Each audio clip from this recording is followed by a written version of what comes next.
Like to talk today about the smear campaign against the sun. Oh, okay. Well, let's talk about the smear campaign against the sun. That title was offered to me through my guides, probably in like 2017. And they said but they said it like this. They said there's a Schmear campaign against the sun. It was funny how they said it. And I was like, what do you mean? And then they showed all the sunscreen going all smearing all over people. And I was like, okay. And then, over time, these messages continued and I continued to learn a little bit more. So let's dig in. The first message I got about it was that. And I thought, well, all right, well, people burning my first husband's mother died of melanoma at 41.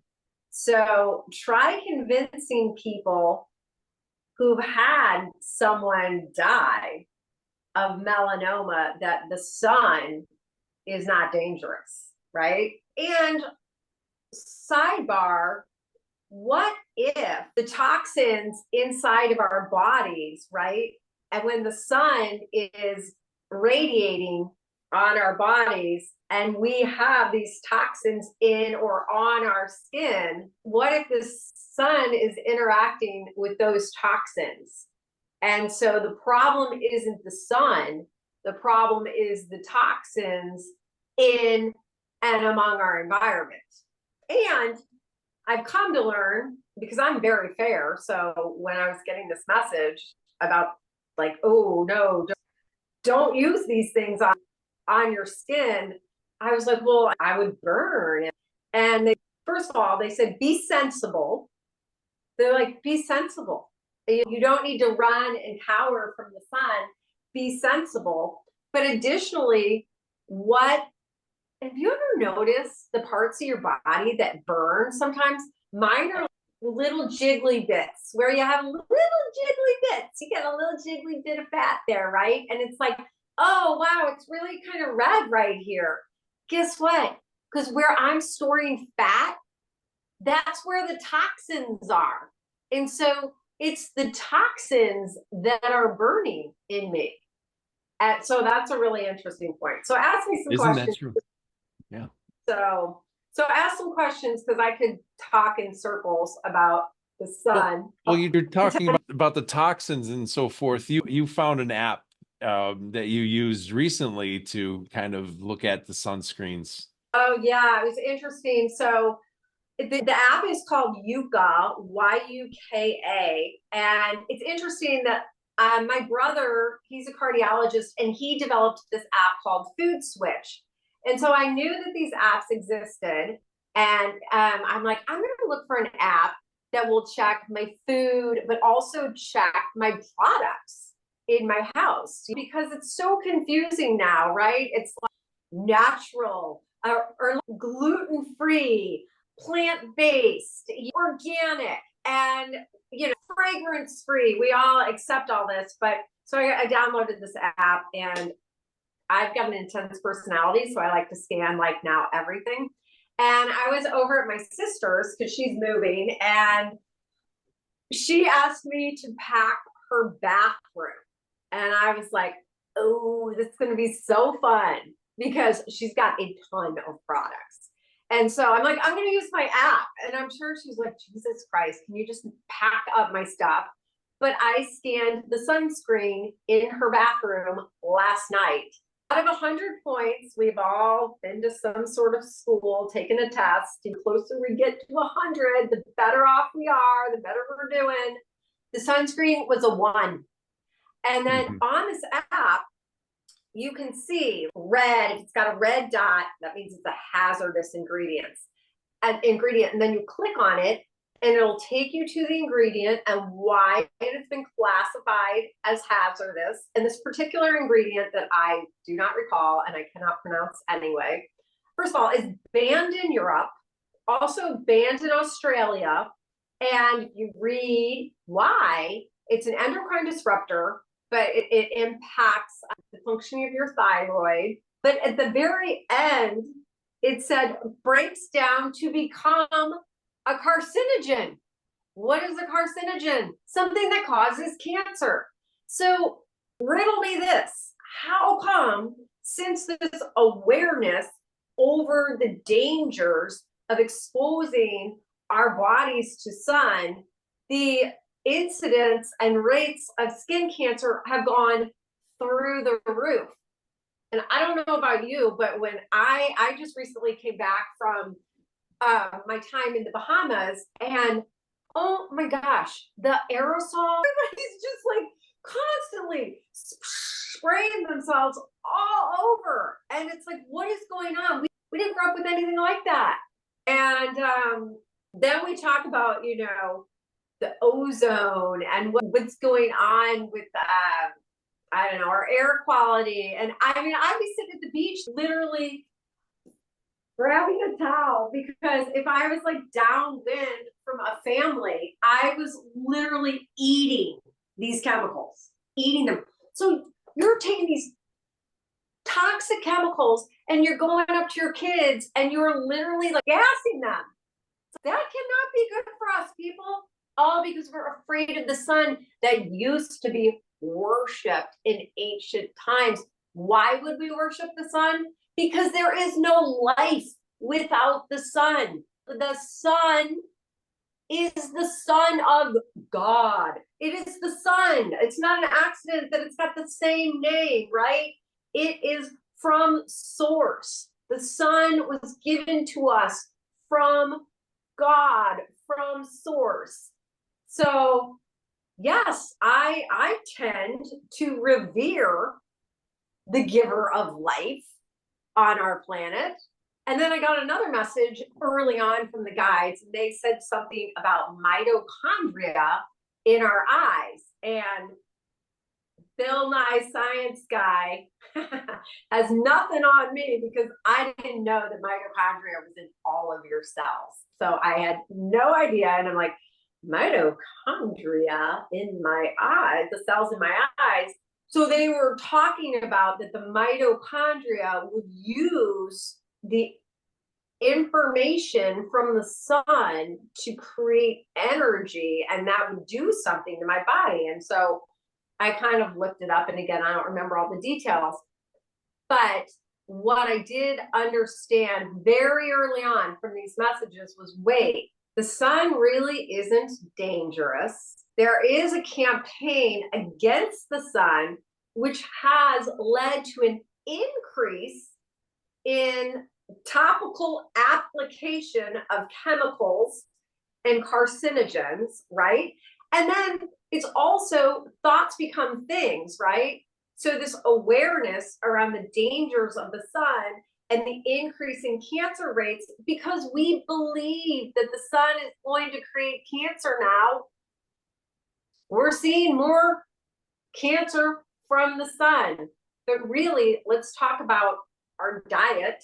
Let's talk about what's in our bodies. Let's talk about our exposure to toxins that have only gone up exponentially with each passing decade. Our trees love the sun, so and our forests. And exactly, we talked about that too right before we got on today. I said something like, if the sun were so dangerous, it's just become so dangerous, right? Because global warming and the sun, it'll kill us, right? So much so that, we got to spray our kids like before they go outside. What about all the plants? Why are my plants doing okay? Why are my bushes doing okay? Why are the animals doing okay? And yeah, some people will say, oh no, they're not, they're dying and they're this and that. I'll tell you what, the squirrels running around my backyard, they look about the same as the squirrels before. I got all these snails that love to be in my garden. They're still out there. My cardinals, I got a male and female, they just nest out there. I don't see them making any big changes. So yeah, I don't know, just something to think about. well, I had monster zucchinis last year, so and when I was bringing them around, never seen them that big. It's like, yeah, I had them back on the porch in the sun, and they just they rock. So yeah, it hasn't affected the vegetables in my world. Exactly. Totally. Yep. Good point. So the smear campaign against the sun, what is that about? Well, every 26,000 years, our Earth enters a new photon belt, and the magnetosphere of Earth decreases, right? It doesn't increase, which is interesting because as the Earth becomes a little less magnetic in that way, we're receiving rather than repelling the information that's being offered by the sun right now. So we're getting more of it. We're receiving more of it. And it is about a different quality than it was. And without bringing up the dreaded C19 virus, interesting choice of name, corona. Corona is the sun. It's the word for the sun. And so, well, it's interesting timing that this virus, who knows where it started, how it started, I don't know. But it's interesting that the virus arrived at the same time that these new emanations, this intense information and light was going to also be arriving on the scene. Very interesting. Sharing the same name, right? And corona also means crown. All right. So the sun is offering information for enlightenment, which is our crown chakra or chakra, however you choose to pronounce it. So taking in the information activates our crown, right? Our connectivity to the web of information that exists. And if you see paintings, art, illustrations of saints from centuries ago, a saint had a sun with those rays emanating from it, almost like a crown. So it's interesting that, I don't know, Corona shares the same name. And truth be told, this information or the light emanations are not easy for all to integrate fully and successfully. And this is dependent upon the degree or density of blockages or toxicity in the system. So if this is, my guides call it a highlight reel. So it's highlight, right? We're getting a highlight reel, and you can reel this highlight in more successfully when you're a vibrational match, or at least not repelling that. And how can number one way to become repellent of this high light would be to be in fear and be cowering down from the sun. It's dangerous. I got to stay inside.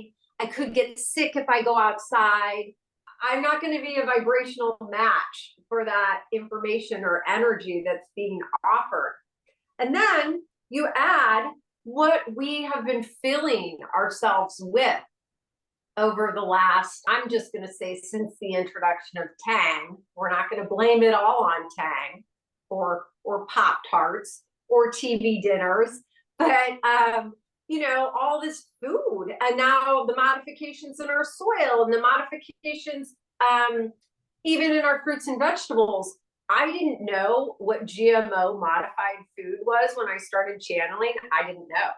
And the guides started talking about GMO modified foods. And I was like, well, I got a sense that this is bad. Whatever this is, it's bad. Because there's I know when something they're telling me is like, oh, that's bad, or oh, this is good.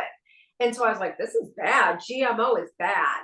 And they changed the words to God made only.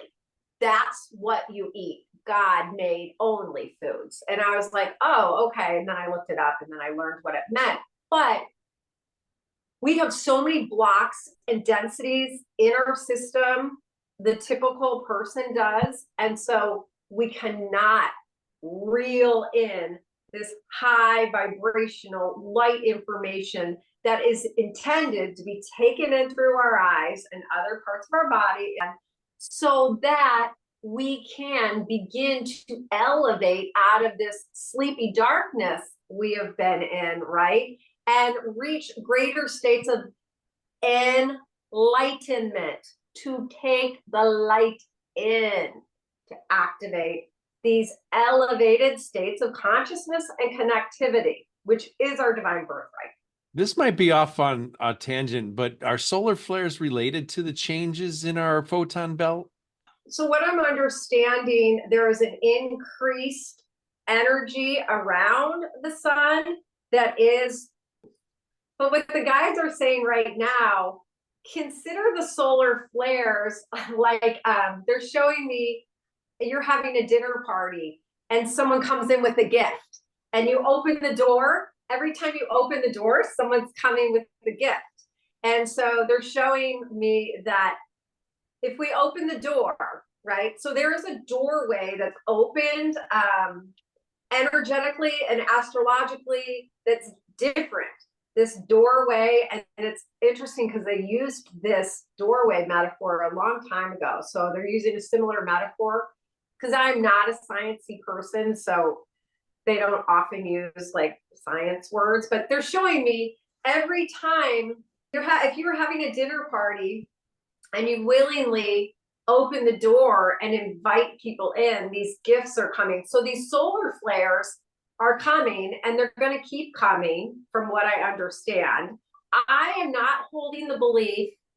I know now, because I didn't know any other channels when this started, so I didn't hear anyone else talk about it. And now there's so much more information out there. So there are people who believe that like one day this stuff, these solar flares, we're going to have an X class, which is like they start C class, then there's M class, then there's X class. X class is the highest, right? And so that there is going to be this boom, this thing. And, some people believe some people are going to die. Some people are immediately going to like be enlightened and remember all their gifts and have superpowers. And so there are people that are waiting around. Oh, I can't wait. Oh, God, I can't wait for the day that X-class flare just comes and like gets us all out of this big mess. And what I came to understand probably 4 years ago, nothing outside of ourselves is going to save us, right? And then since then, this message has been fine-tuned that we are in communion with these celestial planetary bodies, right? So as the consciousness of humans, right, planetary bodies being humans walking on the earth, as we open and elevate our consciousness, the energy or light, the light within us is held and reflected back from the sun to the light within us. So this increase continues as we continue. So it's an energy exchange, but we are working in communion with the sun. So this idea that like, oh, wow, I hope we're going to get more and it's going to happen to us. We're creating the solar flares with the elevated energy of the human consciousness, from what I gather from my guides.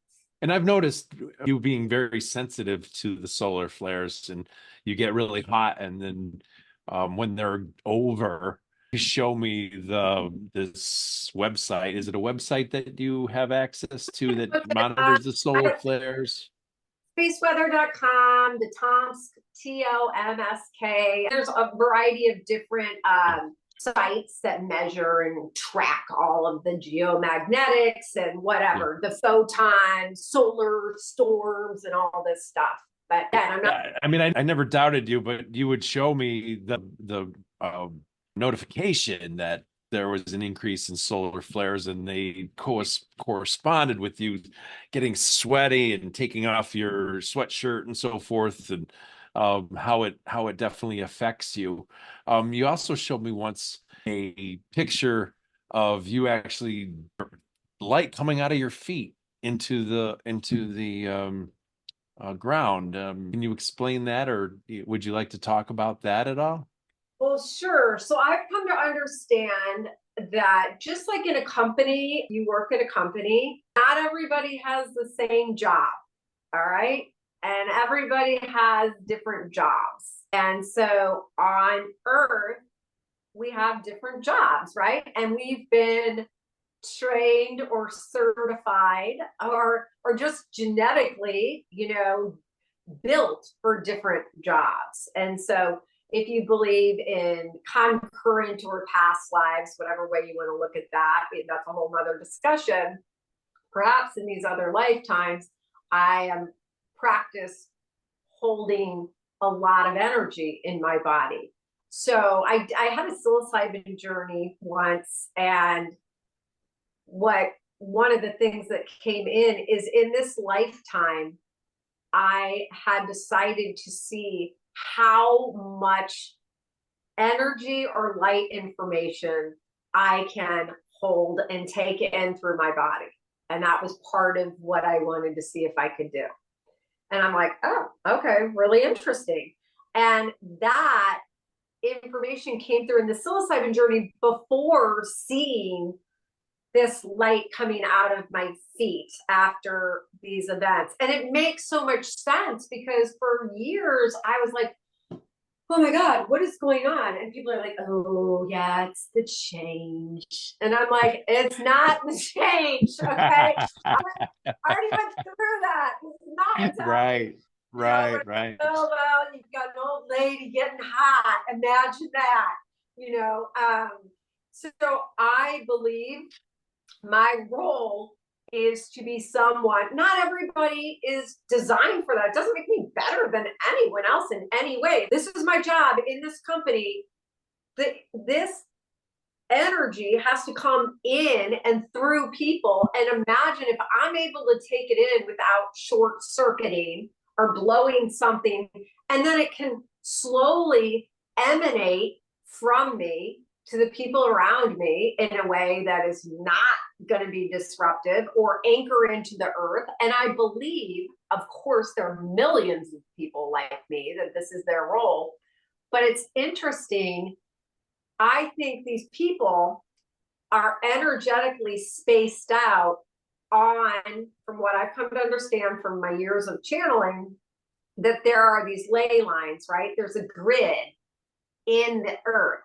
And where these energetic lines cross, my guides call them a PowerPoint. And they said it's interesting, PowerPoint presentation. You are a PowerPoint presentation. And they also, in another message, talked about these PowerPoints, how energetically potent they are. And they wanted me to start to study where churches have built, right? So historically, the churches came in knowing where these PowerPoints were, took over certain areas, built their church with that big steeple going right up, right? To pull that energy in to this PowerPoint. And I believe St. Louis is an energetically powerful place. If you think about what was born out of St. Louis, oh my gosh, we have Monsanto, we have Boeing, we have Lockheed Martin, we have Twitter, we have Black Lives Matter. There have been some big things that have emanated from St. Louis. So you think, okay, I've always wondered, like, why am I still in St. Louis? And now I'm like, well, we're supposed to be where we are. But hysterically enough, my back patio literally backs up to the church. And so I'm like, oh, okay, I guess that's why I'm here. So I believe one of my roles is I'm just taking in this light, and then it somehow emanates out through me and people like me who anchor the light. So you're bringing it in and anchoring it into the earth because it has to come through people. So, two questions. Is the light different? And have you felt any difference if the light is different? Well, the light is different. So yesterday we were talking. The world is being dying and being reborn in every moment. So the light is different because we're different, right? So the light in me has definitely increased, right? And grown, and it's brighter over all these years, right? At least I think it is. And so yeah, the light's different, but we're in a relationship, the light and I. So and all of humanity, we are the light of God. You are the light of God. And I don't care if you consider God a black hole or burst out, or you consider whatever. I don't mean it as a religious deity. I mean it as the source of all creation. So is light different? Yes. How do I know? Okay, so the guide said to me at one point, start putting my water in a glass container and let it absorb the information and energy from the sun and just drink that. And I was like, okay. And again, prior to this point, I was always so grateful for our country and our clean water because I was very naive and I really just turned on my faucet and I drank all the water. I wasn't thinking about the fluoride. I wasn't thinking of the pharmaceutical stuff that I literally, but my guides were like, yeah, you probably want to put your water out in the sun. And I was like, oh, okay. And so I started doing that too about 7 years ago. And is it an accident that I literally have not had a cold, a sore throat, a sinus infection, the flu? I have had nothing since starting that practice, which is pretty crazy because for people who know me, I probably have had some of the most stressful things occur. My kids, craziness, fire in my house, my autistic son's house burning down, my daughter, on a ventilator. So much stuff has gone on in 7 years. That's a whole 20 other episodes. But most people, when they're going through stress, get sick. We're in a weakened state and we get sick. So I believe it is related to the sun water. And I also have noticed a lot of changes in my body when these solar flares are going, and people call them now ascension symptoms. The first symptom I got for years, even prior to the channeling coming on, was excessive thirst. I was so thirsty. I was thirsty all the time. And then after that, it was a lot of the ear stuff. I know you've had some ear stuff. It was a lot of like buzzing and zzz and popping and things like that. So receiving a download or information that way, definitely had a lot of like shakiness where I'm kind of tremory. And so I think as the increase in information is coming in through my body, I was having trouble holding that much energy. And so for a while, it's like, oh my God, I look like I'm, drinking a bunch of coffee. Sometimes cramps, you'll get like muscle cramps because it's like there's probably an adhesion is what the guys are saying. We have adhesions in our muscles. So that, and then people get nausea, people get vertigo. Other than getting hot now, I don't really have any symptoms per se. I sleep pretty well, all of that. But I do believe that the light has changed, is changing, and will continue to change. And our ability to integrate the light, again, it's working in a relationship with us. So as we're able to integrate and become more light filled, there'll be more light filled with denser information. Does that make Okay, sense? denser information. It doesn't feel like the sun that I had when I was a kid, that's for sure. And I was one that loved the sun. And living at the beach, I love the sun now too. And I, yeah, Well, and the atmosphere, without creating any like fear, our atmosphere is different too. So if you think that the rays of the sun, even though, yeah, they are different now, they were traveling through different atmospheric conditions, right, to arrive as well. And so I think there's just more. I mean, if you don't believe in any manipulation of the sun or manipulation of our air or airspace, if you don't believe in that, that's fine. What is very real is the increase in exhaust from our cars and just in industry in general, right? So you go back, thousands of years, and the emanations from the sun traveling from there to here, they're saying petrochemical interference as is way up, and that's different. It's different than it was. So petrochemical interference, let's look that up sometime. Petrochemical interference, I just like to say that makes you sound smart. yeah. It's the segue. Segue is drink more sun water. And Okay, here's a question. How long should we bathe our water in the sun? And what should we bathe it in? What kind of container? okay, it has to be glass, you guys, like no plastic. So that's important. Any kind of glass, like you could get glass milk jugs or whatever, wherever. Everybody, Amazon, we know people use Amazon. We're living on planet Earth. It's hard not to use Amazon. But you can just order. There are big carafes or vessels, or even if you've seen them at the cute parties, like the big glass things with the spigot on it, you could put a big one of those out and use that. So you want to do it in that.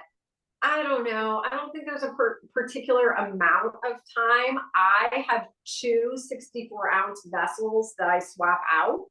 And so one goes out, one comes in. Sometimes if there's no sun, though, I might have to be like, oh, I gotta like keep this one out longer. And then I gotta get really crafty about my drinking. But don't make yourself crazy about it. And I think I told this story once that my niece was doing it and she put it on a windowsill, and it literally started the curtains next to it on fire. And her husband was not happy. Like, okay, you need to stop doing what Julie tells you. But that's so crazy that it became this power source, literally became a power source. So I don't know. I do mine during the day. I think if it was out there for 3 or 4 hours, that's fine. And if you want to take it one step further, new topic, but I'm staying focused. I also write. I get a like gold Sharpie, and I write on my milk jug, one of them, and I write love, and I write vitality, and I write thank you, because you want to do Masaru Emoto, the Japanese quantum physicist, and how water is programmable, and then Beta Austin, who we also speak about. So I am programming my water, not only with the information from the sun, but with words and affirmations. And I mean, it's just more fun to drink water out of something like that. Sure, and with some good mixing, we could point to your Veda Austin short that we have. Yeah, so that's how I drink the sun water. What else? I don't know. What? Oh, well, good times to take in the sun. Yes. So the full spectrum apparently is available to us at sunrise and sundown. And I guess there's less of the UV damaging rays at those times. So for people who want to start worshiping the sun a little bit just by sun gazing. Do it without if you wear glasses or contacts, you do it without your glasses and without your contacts. And if you're kind of a little bit blind, you can, whatever, try and get yourself outside with your glasses, then take them off, take it in, even like 20 minutes or a half an hour. And I have personally experienced visual healing from my contact lens prescription being on my left eye was negative 6.00, and on my right eye was negative 4.75. And now my left eye went from 6 to 4.75, and my right eye is now 3.75, just from healing my eyes with the sun. And that is all that I've done. I've done nothing else, because there are some people that say you can like strengthen your eye muscles and do some other things, but I haven't done any of that. Right.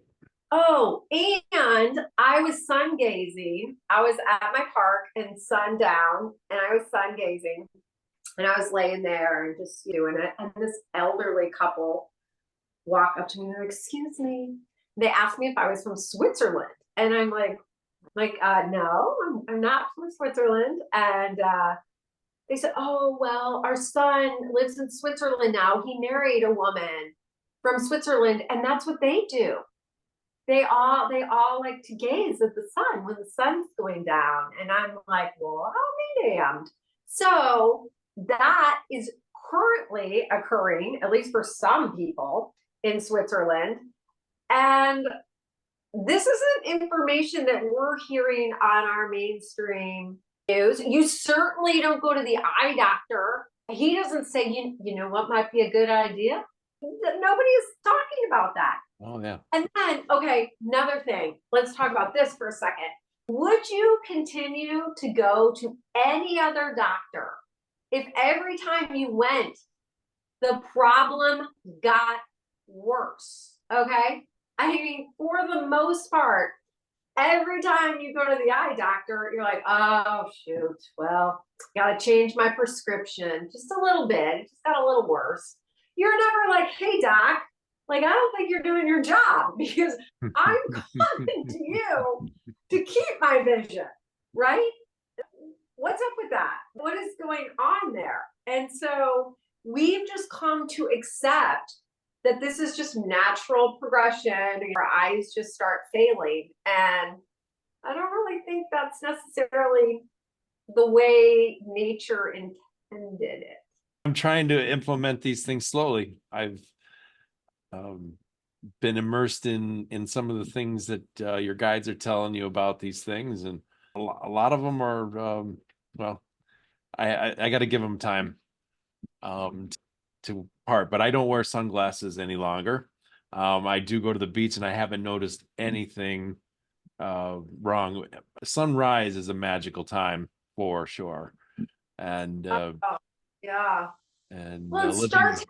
taking pictures. You're taking pictures. More people are taking pictures of the sun. And it's so amazing that you can just see these fractalizations, these emanations, and each ray contains like the full light spectrum in it. Yeah, yeah, the fractals are amazing, and that's kind of a hobby of yours, um, sending these pictures, and it's like, oh, it's beautiful, but you do notice the fractals and the magnificent and the rings around the sun, and it's like, God, I never noticed that stuff before, you know. And until you have the awareness of looking at the sun and kind of saying, yeah, that it does appear to be a different beast than it was 10 years ago. So It's incredible. And speaking of sunglasses, my guide said to me, about sunglasses, they said, "Why do you think they're called polarized lenses?" And so polarity, right, is a positive and a negative. And if you think about humanity and the way in which we see the world, we see the world through lens of polarity. We see the world through a lens of good and evil, right and wrong, left and right, blue and red, Democrat, Republican, vaccinated, unvaccinated. Literally, it is a reflection of the polarity through which human sees. And what if through these lenses that obfuscate, block the information, it keeps us stuck in this polarizing way of seeing the world. Because if we were enlightened beings, I don't believe we would be walking around making the other wrong and my way the right way, right? So it's just interesting. And even I don't know all the Bible verses or anything like that, but I do know that there's some line in the Bible that says, and even the blind shall see. And I also think about if where we are, if we're a reflection in physicality of consciousness, why is it that so many humans are walking around with impaired vision? What? Like, that's pretty crazy how impaired our vision has become. And is that impairment of vision really part of natural evolutionary progress of our species? Is it an evolution or is it a devolution? Because we should be able to see, and I don't know. I think it's all connected. I have my theories, but they're based in science and my thought processes, and this isn't about that. So but you make a valid point. We as a species, for whatever reason, our eyesight's be from generation to generation is getting worse than it probably was Well, and think about the hundreds of dark years ago. ages. Why do they call the dark ages? During those medieval times in the 13, 1400s, the dark ages, there were some pretty horrific things occurring, right? So we use this language to speak of these times, the age of enlightenment or the dark ages. And it's just interesting. And another interesting thing, I hate to bring it back to psilocybin again, but and I'm not doing a whole bunch of psilocybin, but I have had 4 personal journeys. And when under the assistance of this divine medicine, I can see a bird that is so freaking far away. I can see the face, I can see everything. And I'm like, that's really weird, because why these eyes that can't like read the menu at some cafes if I'm too far away? How come then these same exact eyes, after ingesting some psilocybin, can literally see miles away?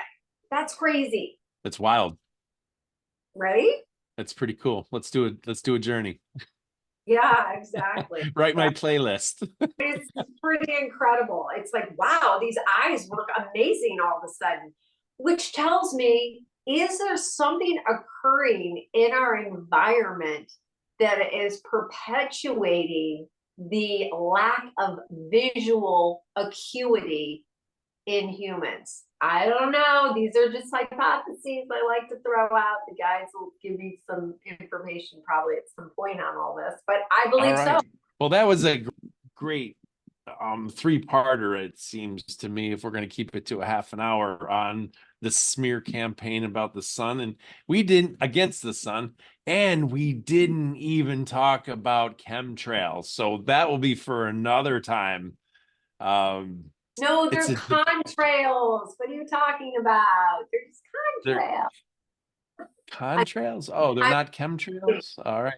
I'm teasing. That's what people say, you know. Ah, What are okay. you talking about? Those are contrails. But yeah, that is a whole other. And here's the good news. It's not all bad news.